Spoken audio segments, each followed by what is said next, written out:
bien, bonjour. Nous sommes aujourd'hui au sein de la rédaction d'Alliancy, où nous avons la chance de recevoir Thibaut Rivier, le directeur France de NetSync, une PME innovante suisse créée il y a une quinzaine d'années. Bonjour Thibaut. Bonjour. Déjà, qu'est-ce que NetSync ? NetSync, c'est le leader de la gestion de l'expérience digitale des collaborateurs. Alors, qu'est-ce que ça veut dire ? Voilà. Qu'est-ce que ça veut dire ? Ça veut dire qu'avant NetSync, les sociétés étaient en quelque sorte aveugles sur ce qui se passait sur le poste de travail de leurs collaborateurs. Et depuis NetSync, elles ont la capacité d'avoir une vue globale, quasi temps réel, de ce qui se passe sur ces postes de travail, ainsi que le ressenti des collaborateurs. Donc on n'est pas uniquement sur, le driver, c'est pas uniquement le coût pour ce type d'outil. Qu'est-ce que vous diriez là-dessus ? Le coût est évidemment un des drivers. C'est ce qui se passe. Potentiellement, quand ça se passe mal, on peut corriger, on peut automatiser. Donc évidemment, on va gagner de l'argent dans le cadre dans une logique de support, mais on va également s'assurer du bien-être des collaborateurs. Est-ce qu'ils sont productifs ? Est-ce qu'ils peuvent engager avec leurs collègues ? Est-ce qu'ils peuvent utiliser des outils collaboratifs ? Et qu'est-ce qui a fait que tout d'un coup, on s'intéresse justement à l'expérience digitale du collaborateur ? J'imagine bien sûr que c'était avant le Covid qu'on a commencé à s'intéresser à ces sujets, notamment du fait de l'arrivée des digital workplace ou de l'installation du déploiement des digital workplace dans les très grandes organisations.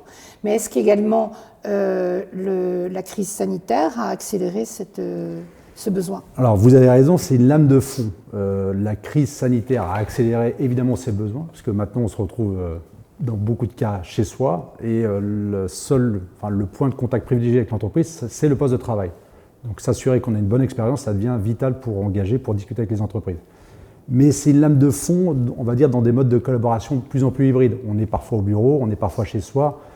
On a des contextes d'utilisation qui sont variés et il est important de mesurer ce qui se passe selon le contexte d'utilisation, avec des données factuelles et puis du ressenti utilisateur.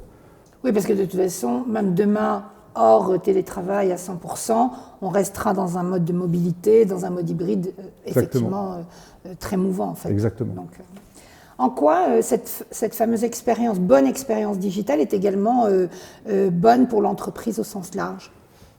Pour l'entreprise, en moyenne, on s'aperçoit qu'ils ont 2 semaines d'indisponibilité de leur poste de travail. Et ça a un coût, parce que 2 semaines d'indisponibilité, pour une entreprise qui fait 10 000 postes de travail, ça représente 25 millions de dollars. Donc il y a une logique évidemment économique et financière à ce que ça se passe bien.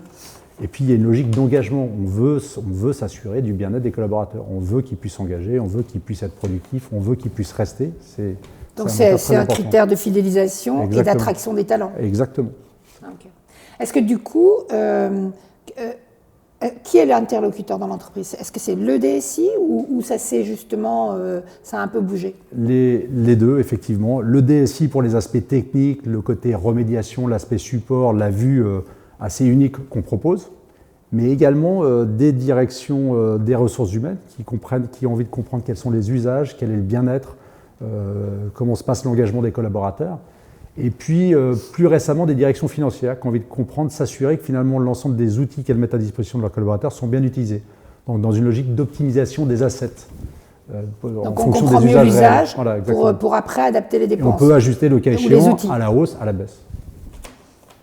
Alors, vous avez fait une très grosse levée de fonds, enfin l'entreprise a fait une très grosse levée de fonds fin 2020. Donc déjà, quel était le montant ? 180 millions de dollars, c'est une 4e levée de fonds. 4e levée de fonds. Et l'objectif, c'est quoi ?